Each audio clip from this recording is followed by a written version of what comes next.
what we now need to do is move it up a step, because we need to actually think, well, we can get maybe some from grants, we might be able to get some from other associations that would be helping us.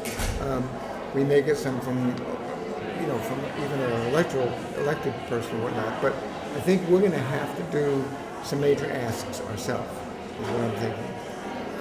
I agree with you, and I think we're going to do the ask, whether they're grants or major donors or foundations or anything. Probably. What I was thinking is how, like what he said, how are we going to focus? And one of the things that strikes me is that the fundraising group has been trying to make a list of large donors. Right.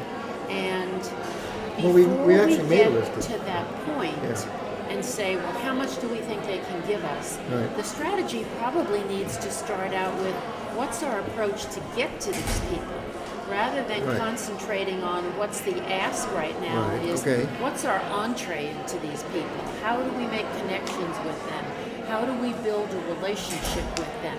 That'll give us more time to put together these packages that we've talked about, because we've talked about, well, you can't approach somebody unless you have your budget, unless you have your project deck completed. And you can't walk up to a stranger and just throw a budget on the table and say, okay, here's our wonderful project. We think this is great. We think you should give us this much money because this is what we need. And so I'm thinking, after listening to them, that one of the things is in our strategy, we need to spend more time in saying, what's that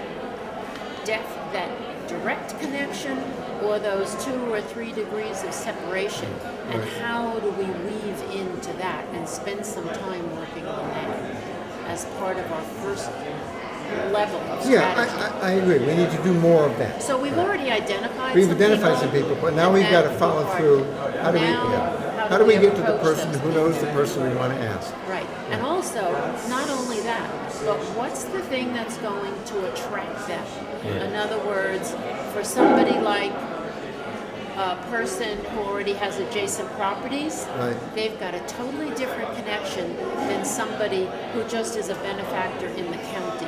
Somebody may not care about a Greenway at all, so how are we going to appeal to them? They might be interested in community gardens or helping Latino families, and so how do we find out what the buzz is for that person? Is there some place we can find out who gives what kind of money? I mean, Well, I would imagine the community foundation, as they make pitches to individual people, they kind of know which fund, family fund, So are they willing fund. to give us some guidance on that? No, I think that's not the way they work. We make presentations to them, and then they know who their account holders are for the directed funds, and then they make the pitch to those people. But at least then that's a self-selecting process again. And I think it's good for us to know, when we've made this whole list of potential benefactors, we need to know which ones are going to go through the community foundation and which ones we need to find other avenues to approach these people. So where do we,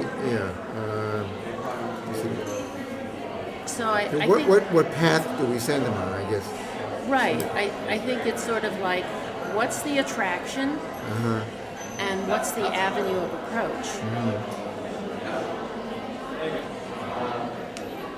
And then they wanted to know what was the time and the money. And I would say we already have in place our annual fundraiser. We have the letters written. We know how to do that.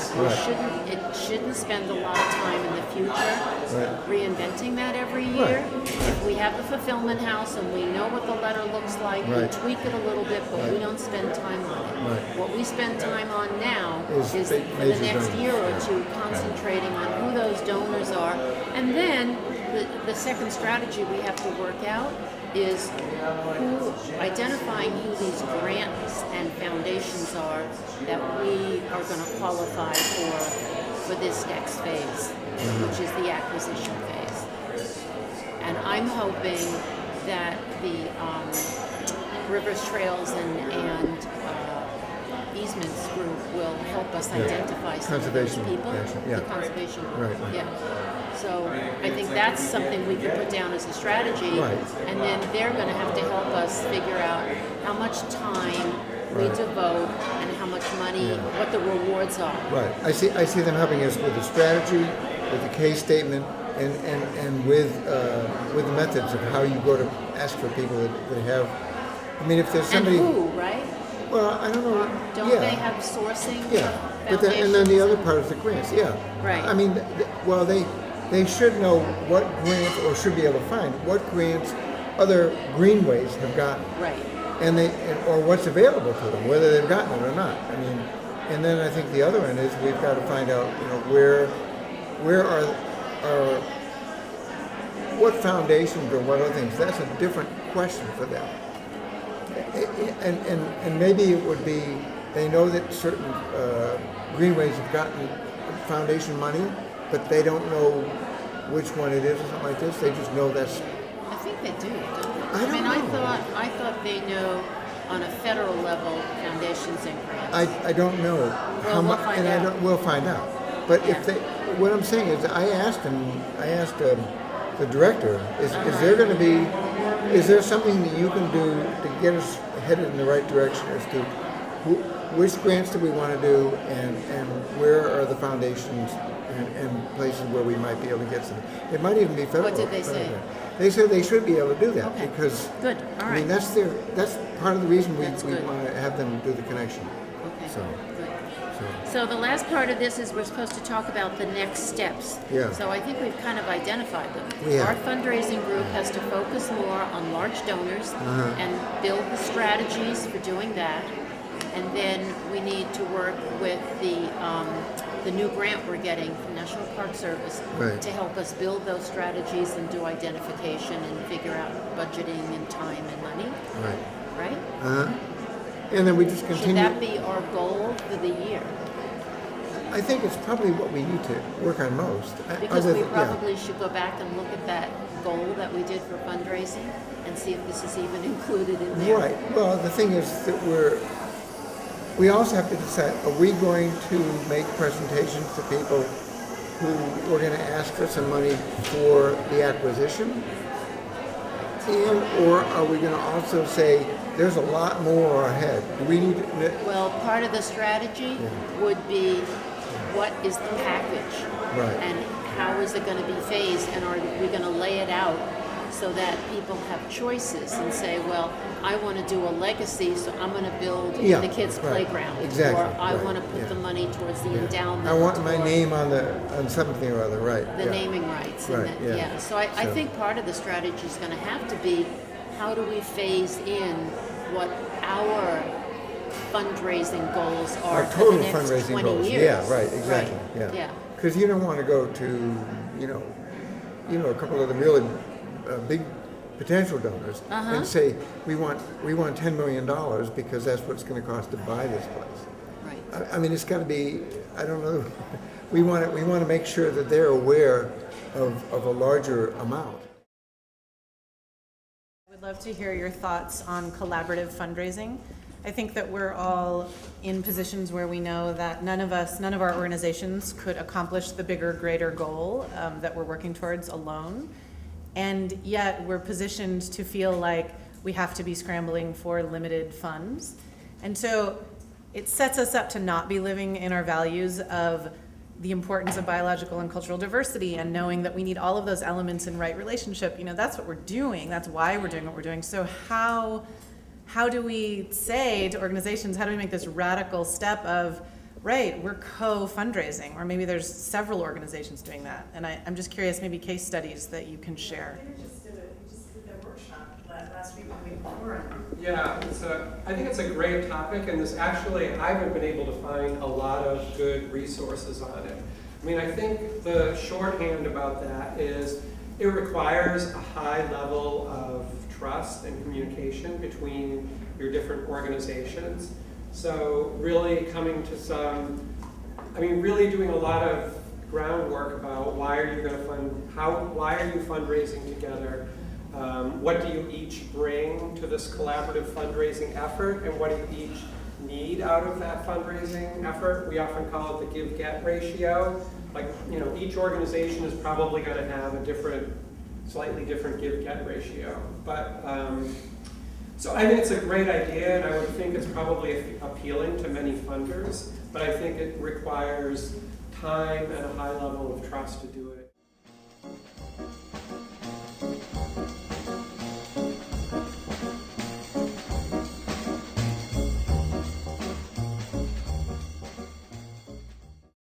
I feel like we really reflect our topography, you know, where we have these intermountain valleys where people live, and then there's all this forest land where no one is. So there's these islands of humans in this landscape. Loomis County. So that makes it challenging because you're trying to integrate these communities that are isolated, and it's tough. And there also are people who specifically live there because They don't want want to be isolated. And they say, well, what did you come in and start trying to organize us and, you know, bring all this change to us and stuff like that? The problem is that a fair percentage of the landowners in 2 or 3 of the places are only there for 3 months of the year, and they don't really want put any resources in as long as nobody messes with their stuff.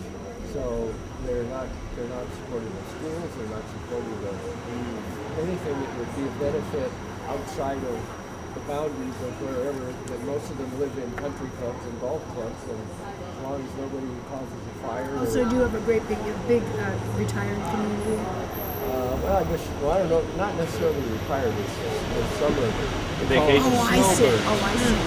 Like where I live, there's 350 homes, and there were only 50 people in the census. Wow. Well, they're all gone. I mean, you know, we know everybody that's there all winter because, you know, that's the community. And most of the people, so they voted down a big bond thing a while ago to actually put in a sewer system to keep the lake clean, because I don't want to get money for that. I'm only here 3 months. That's all I care. I went out and campaigned for that, and everybody's looking at me like, you're nuts. Why would I want to vote more taxes? So, it's my vacation home.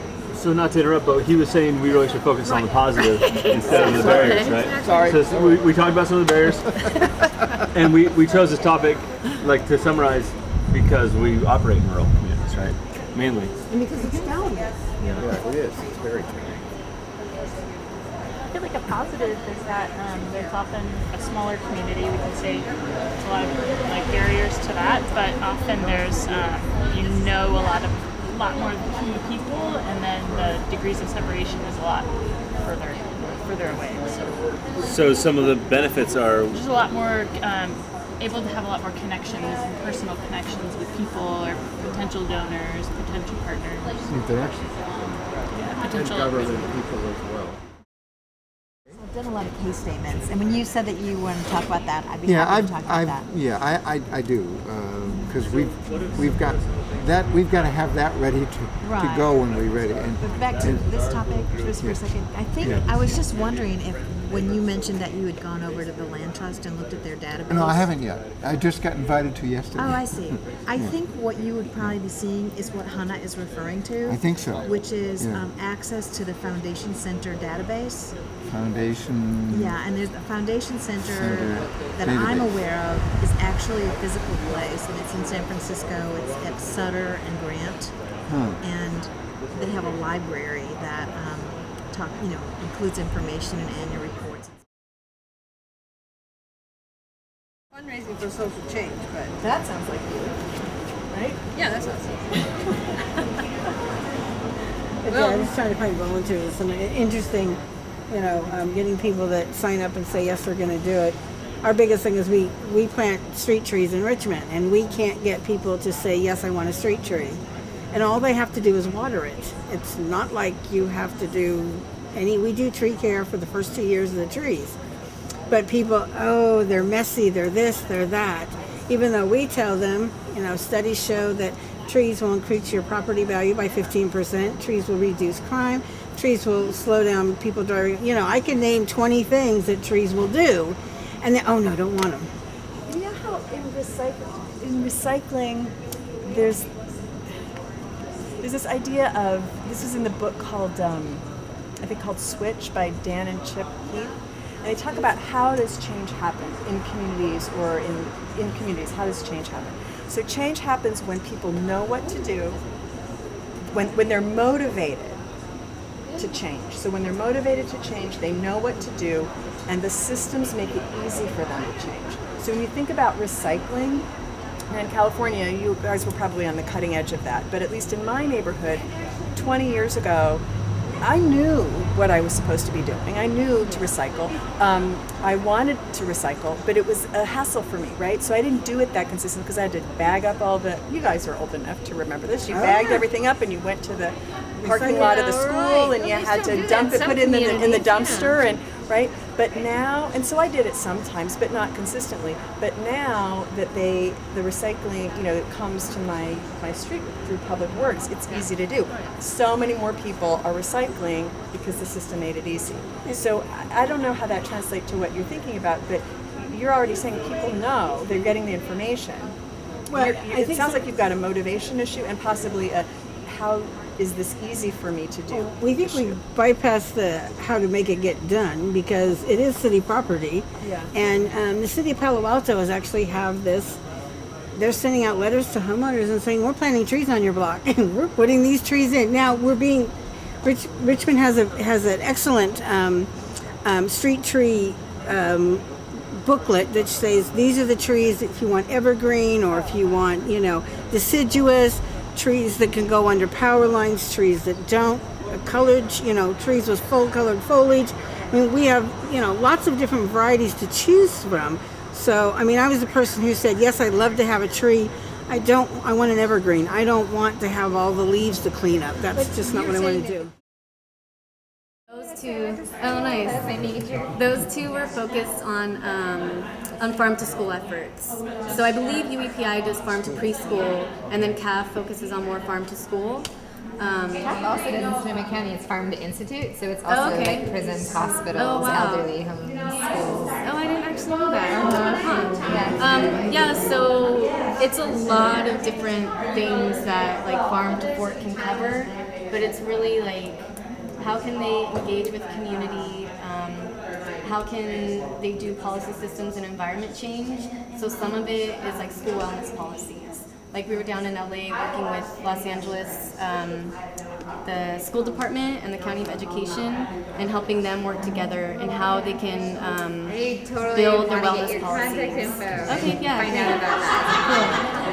Yeah. LA school department. So it's a lot of different areas, and it's just what is the need in that area, and that's what we're helping like health departments and their contractors work on.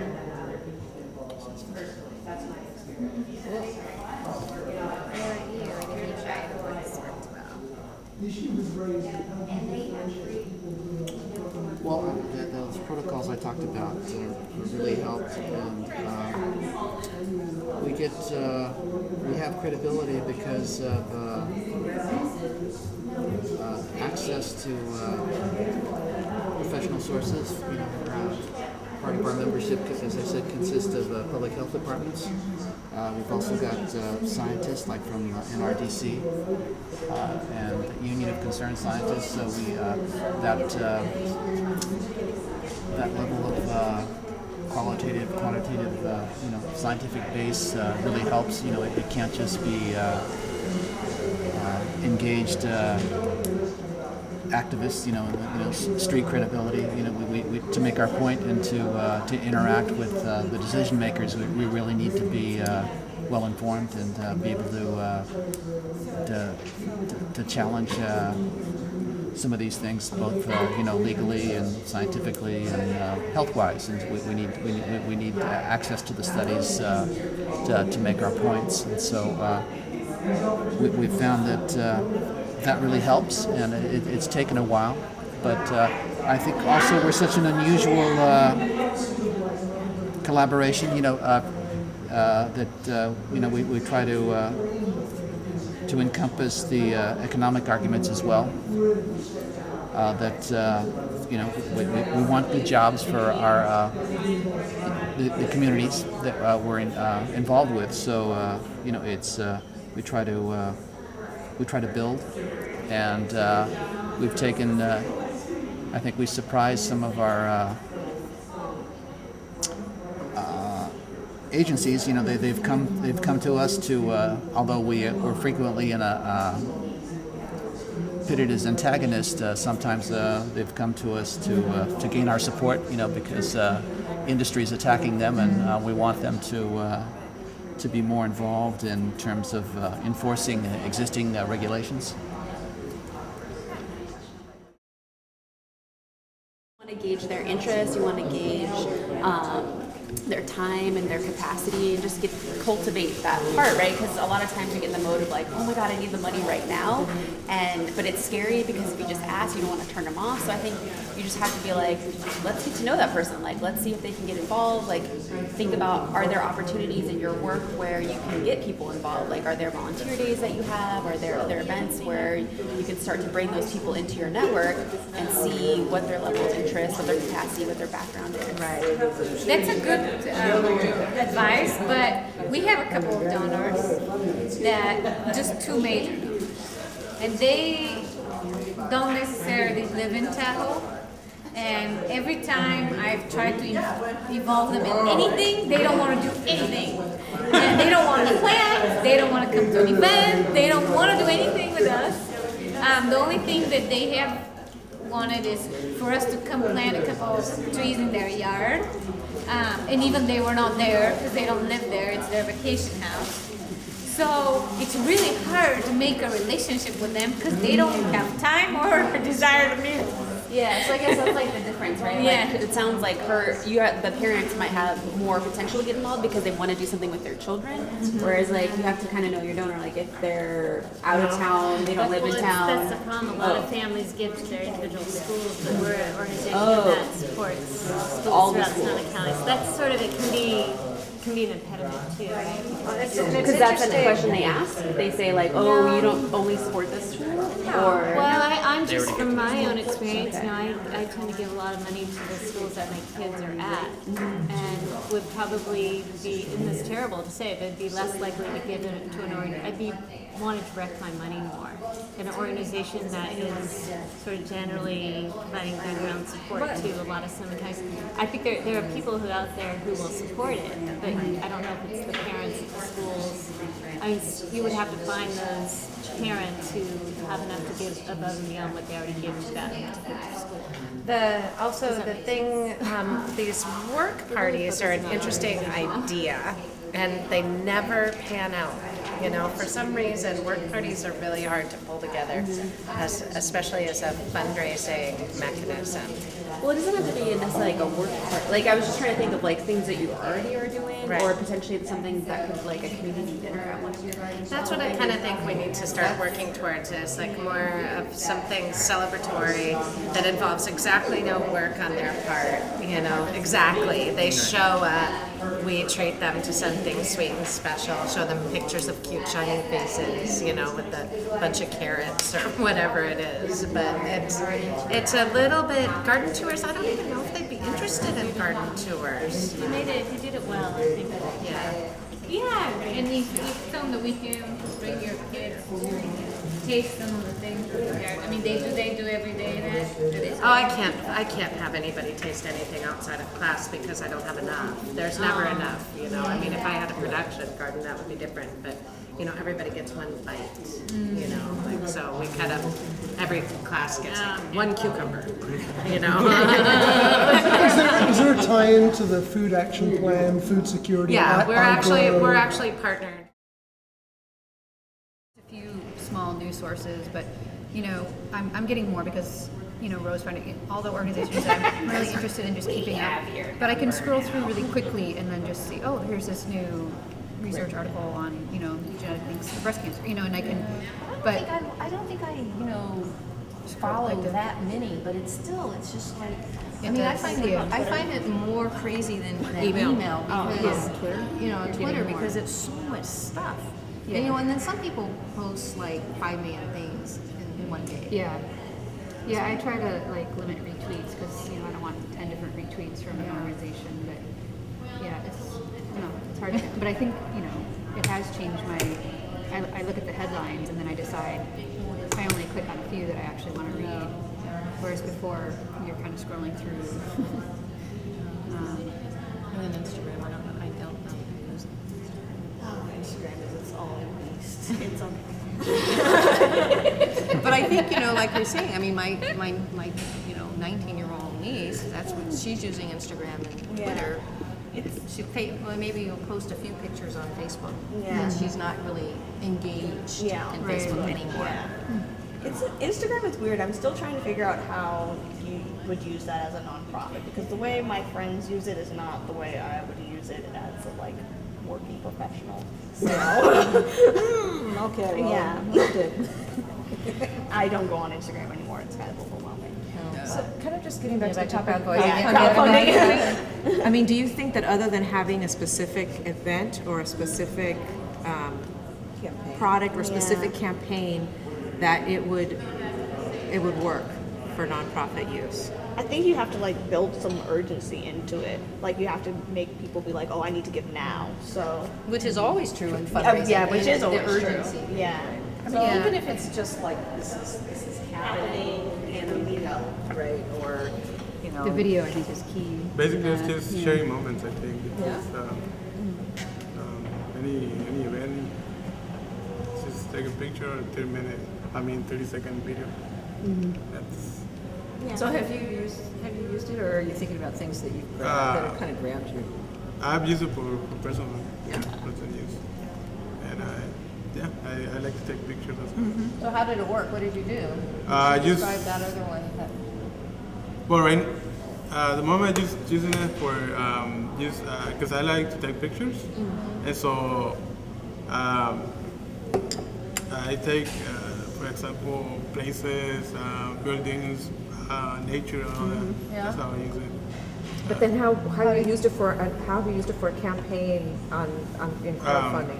For campaigns, for example, because I'm part of another organization for undocumented immigrants.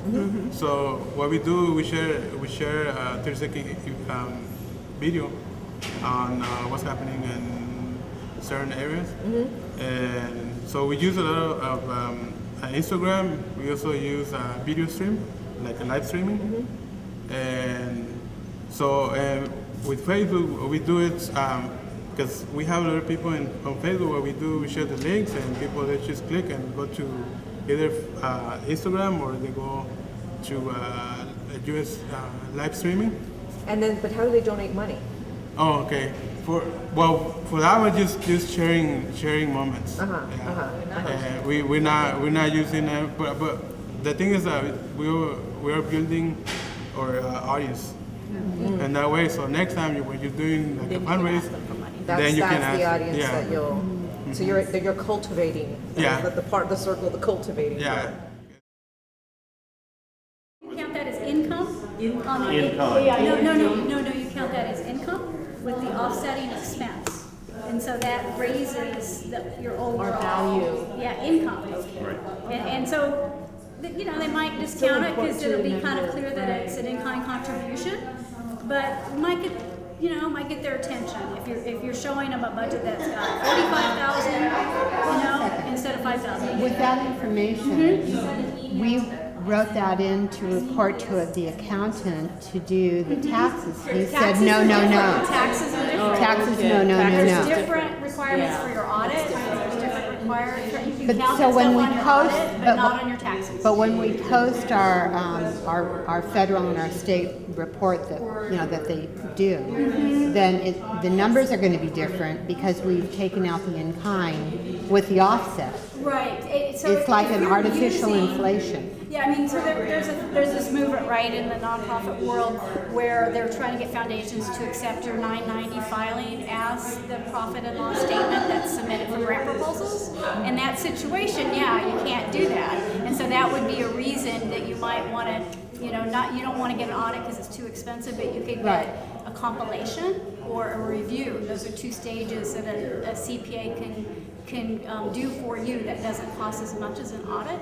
And then that would show those in-kind contributions as both incoming and then the expense outgoing.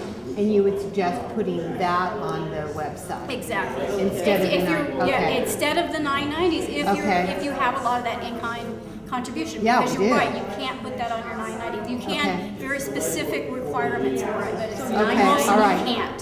So this 990 you're talking about is only for nonprofits that have to file, not for grassroots, right? Right, well, everybody has to file a 990, Right. but if you're under 50,000 Yeah, a we're year, under you have to 7,000. But you still have to file a 990. Even you have to if we're file a under- 990 and postcard. Oh, really? Even Yes. if we're under 7,000? And you could do, if you don't file for 3 years in a row, you'll lose your nonprofit status. Right. Well, we're not a nonprofit, we're a grassroots. Are you incorporated? 501c3? No. Do you get- Grassroots are not, right? No, yeah. they You're are. a fiscal sponsor. Are you Well, fiscal that's- sponsor? Yeah, we're fiscal. Oh, don't worry about it. Don't worry about it. They're doing That's it what I for know. us. They're doing it. We're a nonprofit. Right. 501c3. That's and why we you're have to, paying them. and that's why, that's where the Exactly. That's exactly right. I have a change question. And when I'm looking the long-term thing, so this question actually applies in who knows what's going to come up next category. We have a solid mission statement, and it has categories of what we aim to do, and it fits us beautifully. But we have a new thing that's come up called the California water drought. And it's a PR question versus what should we do? How should we attack it? Should we change the nature of what we write for grants? I need to get the thinking correctly in my head, because if I don't believe it to the roots of my toenails, I can't write a grant for it. I can't go into a store and ask for funding for this or that unless I totally believe in it. And I'm having a problem trying to figure out how to adjust to those changes. And this is the drought. I don't know what the next one is going to be. I mean, when we started, it was because of unemployment and hopelessness in our little community, where people of good heart and will and they just couldn't get a job because everything collapsed, needed to volunteer in our community garden, and because they found their smile and their hope, they were able to get the next job instead of going in feeling hopeless. So socially things change. This is just another way. Without leaving our mission, how do we adjust? How is the drought affected it? You can't turn on the hoses anymore? We're locally we're okay, but They got it's lots a of water PR in Pullman's issue. And do we build another garden? Do we sponsor more growth of people using water outdoors when? I know, but we've already had the experience last year of one of the small communities had a water collapse, Lake of the Woods. They're on one of those top 17 that ran out of water. And this year we fallowed that farm in response to that because it was such a public relations nightmare. We were drip irrigation, we were transporting water to it, but they saw green, and as long as they saw us growing green, they saw red. Wow. It was a public PR PR problem. So it's like, okay, the water drought is continuing. It's going to take more than one winter to fix it. One good one. It's like, and this is. There is hope. There's a possible solution. You're actually showing that you can. You have this horrible drought, but you can make something positive out of it. Don't you think? Oh no, she's got a great project. Right. You have a pilot project where you can actually show all the other people with their gardens how they We're can be as educational about successful. that. So Definitely. whoever was giving you From all the the beginning. flack, they need to have that education. I mean, it's sort So of like, I shouldn't be worried about public relations no, you should, as no. You should turn it around. Like the person who said earlier about about the pruning the trees. Everybody's interested in pruning trees in the drought. So you could, oh, that was you, yeah. That's a perfect example. Yeah, we have You could send 80% out, opening of our newspaper because they want to know how to do that. do more, do tips on gardening in the drought. And instead of closing the garden up, invite all the people who think it's horrible to the place, to the location. Have the TV people come, the radio people, media, whoever, and then the newspaper shows up. And write a big budget, because you could go statewide with this kind of. Yes. Hey, there's one trinket. It's hard, but it's, I think we need to make it fun. Nobody just likes to work all the time. I heard a bunch of people say that it was they got some traction with the non-ask parts of it, the thank you part of it, the donate, give me something for the silent auction thing, which is then valuable, I like recognizing people Recognizing, for their contributions, whether it be board members or the public who's donating. And a way to expand that so that it just isn't a one-time thing, so we can build on that. And as far as my board, I think sometimes they like being really pissed off because about issues. We're an issues organization, and I think that as much as they would like to have fun, I think they like to get riled about stuff, and it's sort of a motivator. So. I don't know. As long as they don't get mad at you at the same time. Or you need to establish a report card like we do. It really helps. You really feel like you're getting The report cards for political people. I mean, one of the reasons people join our board is because it has a certain amount of political power. Right. So you can go thumbs up and thumbs down. We interview the candidates who will come and interview with us. We send it out to everybody, not all of them will. And then we say who we're recommending. And then at the end of the year, while they're serving, we have the report card, which says how they're doing. So we happy with our trinkets that Millicent's got here? Any other ones? I wrote down too. I was busy listening.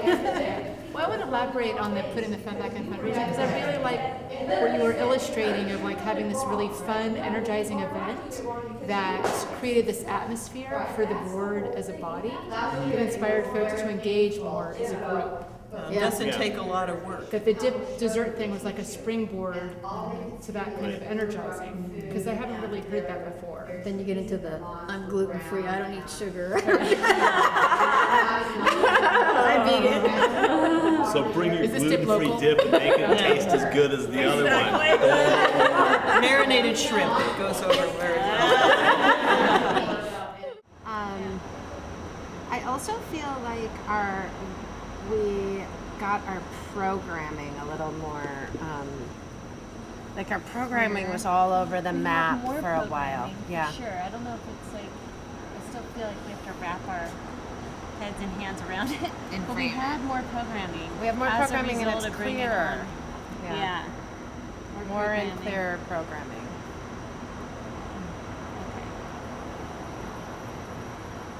Okay. And I think one of our problems is our clear messaging and whom are we messaging to? Yeah, to whom are we messaging? It's like we haven't really identified who are we trying to contact, But before that, I mean, I think you keep coming to around, well, it's connected to the messaging, but to get to the messaging, what are we doing? What are our goals? So it's getting clear on, and I think a lot of it was mapped out in this annual retreat last year, but I think it needs to continue to be refined and figure out, and specifically what outcomes are we going for? What are we really trying to do, and then how are we going to get there? Because once we have that, then once we know the audience, then we can have a really compelling story to share with them. Yeah, because it gives you confidence as going out there and sell something if you know what you're selling. Obviously, but yeah, that's been a big impediment for me personally. Yeah. Even trying to make connections with people, it's I'm just not really sure I have the clear vision of what's I want to make sure what comes out of my mouth is going to happen. Yeah. Or at least we're going to try and do that. And I have never felt like I've been very clear on that. Yeah. So So what are we trying to accomplish? What was the other one? Messaging and whom are we trying to reach? You know, what is the audience? You know, who is the audience?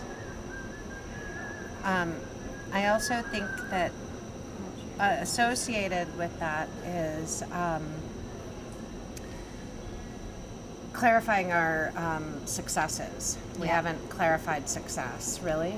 And I mean, that's and really getting specific on outcomes. Well, given like specific examples of what our successes are, we're not that good at that. We're just like, yeah, we did that. It's great. I think Maggie's been doing a pretty good Starting job. to do more, It's getting better, but we mean, have been kind of struggling up that hill, I think. Yeah, of not only recognizing but getting other people. Or is that what you're saying too? Is really what's the word where you promote our success? Yeah. Yeah. You disseminate, you evaluate, and then you share. Yeah. Promoting share. our successes. Yeah. I think there's also, so I was looking at it as like, those are the internal, and I had those too. And then I was thinking about, for me, the kind of like top line external problems are food access, nutrition, education, habitat, and then the problems we are addressing. And then and garden, the main one really that I think was the garden educators are under-resourced and not connected and working in silos. So I don't know kind what of speaks to the topic a little bit more. Yeah. Well, I think that's it's both. That's like the why we're doing this, and then that problem. But then this is really, I think, what's the most critical for us to figure out. I think we also need to figure out how to generate long-term donors and retain those long-term donors. We've never had a clear strategy for that, and we better get clear on that because. You know, I think there's people that we're not accessing that are already in our hip pocket, and we haven't pulled them out again. So I wonder if this would be a useful thing for the retreat meeting, the annual meeting, to have people do this in advance and then share, because it really lays out the elements I think we want, and it's looking at the 3-year goals, which I think is great. Or is it? Do we wait that long, or do we do it? Well, we don't have enough time in the next. But I think if people do it beforehand, I don't think we have enough time before the next board meeting. But maybe it could be shared. The third one is the outcome if this need is met. What does success look like? That is totally ephemeral in my mind. I have no idea. More if you're talking about what you're saying and ensuring funding for garden partners, we have more stable garden programs. We fund more gardens. Stable because we're giving more mentoring to them. Workshops, garden coordinated gatherings, so they're exchanging ideas. You're just becoming stronger. They're more integrated with curriculum. I know that's not for everyone's audience, but and I love the piece support, that we're really a liaison between gardens and community. So the relationships we're building with partner organizations, with business, with government, county. I feel like that's something that is not going to happen if it's just an individual school garden coordinator. They don't have the time. But so that's something to me that we're building this network of people who are advocates for food garden, school gardens. And working, I would like to see as a specific goal that we're really well partnered with the Sonoma County Office of Education. It just seems like a natural, outlet, and I would wager that they have no idea who we are, even though all of the schools that we funded are under their purview, right? SCO. SCO, yeah. Well, didn't we used to have way before me? Laurel gave me a kind of, because we were just talking about that, about wanting to reach out to them to see if they would do or work with us to do a workshop on how the new core curriculum relates to gardens. And she said she doesn't have a contact, but she had a name but she doesn't have a direct relationship. Do you know anyone there? I think it might just be a cold call unless someone does. I don't know anybody at SCO. I could. Oh, it's been so long, but I know Steve Harrington from my Windsor days. I could ask our superintendent. I've worked with 2 superintendents really closely. I could ask them. I think that would be great, because that would be, I think that would provide a lot of credibility for us and funders to be able to say that we're partnering and leading the way. We're actually working with. And also, realizing that in order for us to really be successful countywide, that those 40 school districts is an impediment. That in and of itself is an impediment to our success to a certain degree. But if we partner with SCO, then that's the umbrella organization that holds those 40 districts. They can kind of help us, plug in where it's appropriate, and and we haven't really developed that relationship in a way that's meaningful. So I would say a meaningful relationship with SCO would be a really powerful thing. Okay. All right. Yeah, I don't know. I feel like these yearly goals are really hard to go for, but fundraising strategies. Well, I think there's still the internal outcomes that we want in terms of that. Like, what would that be? The success is it's like a really tight, like one pager, a great, outreach material, a great presentation. I mean, that's part of, I think, with our goals, because this is fundraising strategies. Right. So that's a piece in addition to that's the vision that we want to see. Like, how are we internally going to make it happen? A lovely fundraising package, right? Without so and that, many I guess, words. would be a method. Would be like figuring out, Not as many words. This is really messy, cute guys. I pictures. need small writing. It'd be great if we could get the photos from the made local. I'm gonna see if I can pull in some of that stuff. So I guess this is each of the methods that we talked about, like bequests, direct mail, This is really complicated. events, major donors. New methods. So we want to do some like house party type, that kind of thing, events, mixers.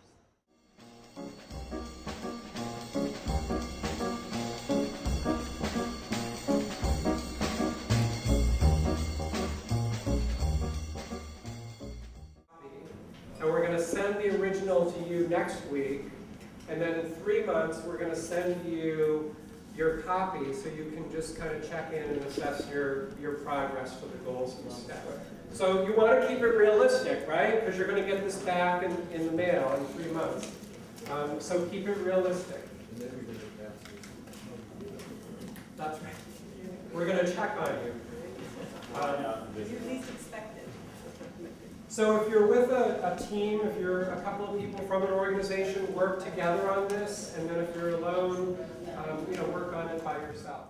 Your 2 best ideas or questions from your group, we'll have a couple minutes for comments or questions from the whole group, but we want to keep it brief so you have enough time to think about your next steps leaving here from the workshops. So how about the major donor group? Do we have somebody that can report out your 2 trinkets?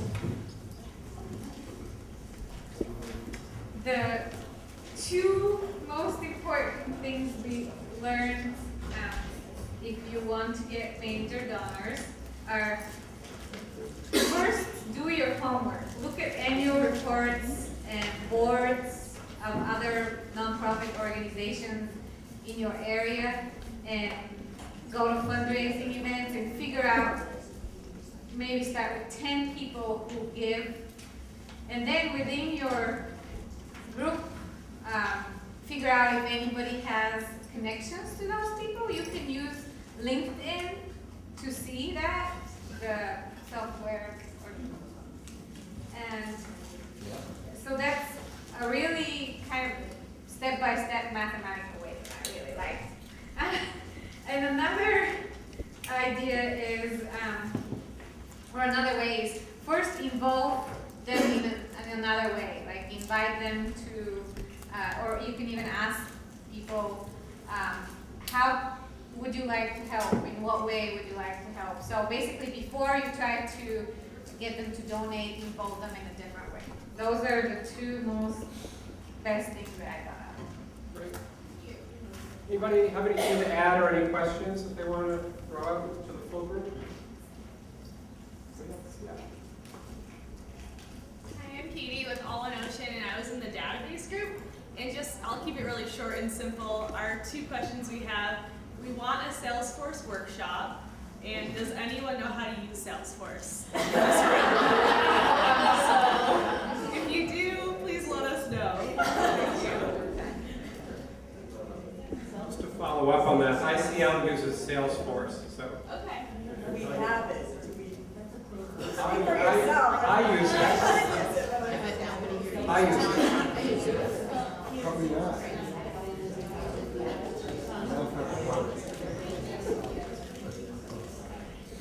Okay, so from All One Ocean also, clearly we're in database exploration mode, but somebody told me about that Google for Nonprofits has a database. If anybody knows anything about that, please let me or Katie know. Great. How about our volunteer group discussing volunteers?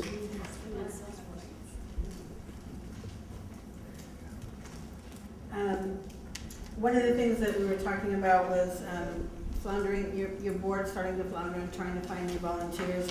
So thought about networking with different people that might be in kind of the same, boards, other boards that are similar structure, similar kind of like, gardening or trees or environment, and trying to find if we can get someone to do more than one of that. And the other thing we talked about was when you have a group together and to figure out how to get what kind of volunteers you can use for fundraising, have them fill out like an idea sheet about what they want to do or where they want to go, so you can get an idea what they know, where they want to go. Great, thank you. Anybody have anything to add to the volunteer discussion? Okay, do we have a group working on the case statement? Is that one of the ones that did? Right, it was two things. It was case statement and foundation. There's a lot of paths that lead to some of this, but I got a whole bunch of ideas on the, I've got a whole bunch of ideas on paper, and it wouldn't make sense to go through them all, but if anybody wants to see it, I'll be glad to go over it with them. I've been working on a case statement for a couple of months off and on, and had several versions of it, and found out that neither one of those is the best way to do it. So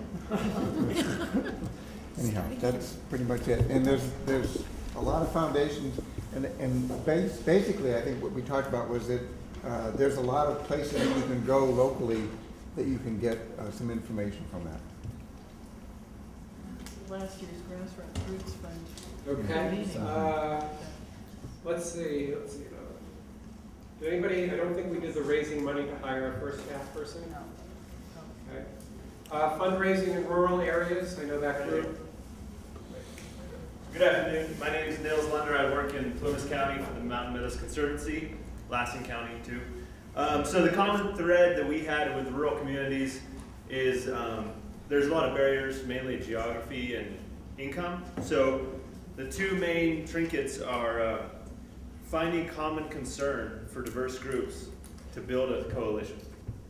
So since we're remote, since there's not a lot of funding available, if you're able to actually build a strong group with common ground, that's a great way to start. And then we've all found that if you can remain relatively neutral in your efforts, it'll help you develop that collaborative sense, and that'll help you find funding as well. So this group really seems like it's a good tie-in with the collaborative funding topic, because a lot of us we need support from other groups within our communities. Any questions? Yeah, what's neutral? Well, neutral is like not opposing every project just because of your ethical sense. So I think just being selective in what you choose to fight. We live in a rural area that's mainly forest land, so we as a group have decided to not oppose everything that all the timber companies are always proposing, and trying instead to be selective and really focus on nurturing the relationship we can build with that as a potential conservation partner, because we don't have a lot of private landowners, and if we can not be just adversarial, but if we can actually, try to find fairly low-hanging fruit projects that can demonstrate collaboration, we feel like that's the best approach, rather than always just locking heads and polarizing the community. Yeah. Anybody else? Great, thank you. Great. Love that collaborative fundraising idea. Yes. Yeah. Oh, we were the collaborative fundraising. So let me look at my notes. So one of the trinkets is for collaborative fundraising. A lot of folks here are in like collaboratives or coalitions, and can sometimes be competing for resources. So one of the things that was mentioned was developing protocols for collaborative funding and how you go about doing that so that people aren't competing or stepping on each other's toes or in each other's territories. And then the other thing, it was mentioned earlier about doing collaborative fundraising is really a lot about trust building and relationship building. So we talked a little bit about when collaborative fundraising is done, like there has to be a group to really step up and take leadership and like how to coordinate things and align the work. And so that's really important too because it shows the investment in the work and it really does help to build those relationships and build that trust. Great ideas. Any other thoughts or questions about collaborative fundraising? It's interesting that came up in that other group too. It's an interesting topic. Researching funders. Oh, sorry, yes. Boards and fundraising. Where's that group? Over here? I saw like that. Nobody's doing this here. Nice and loud.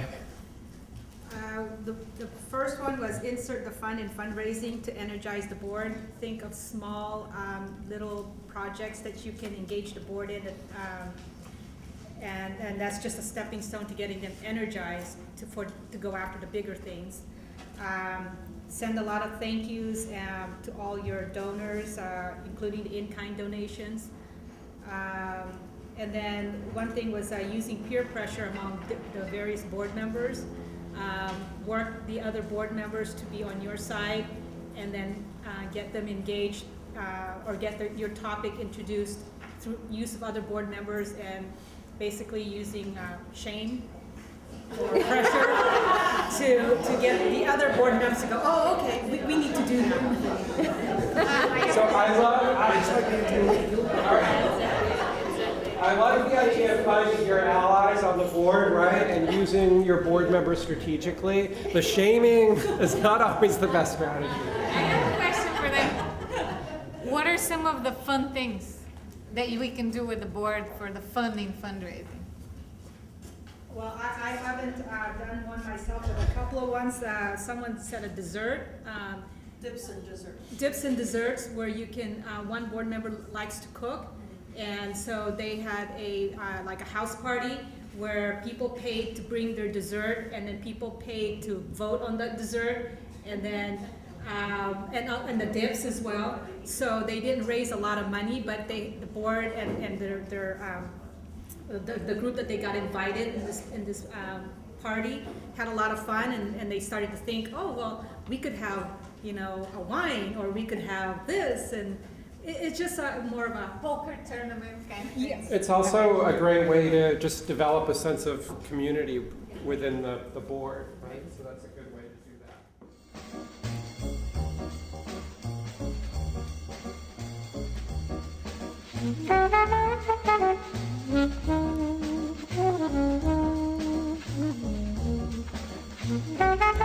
that.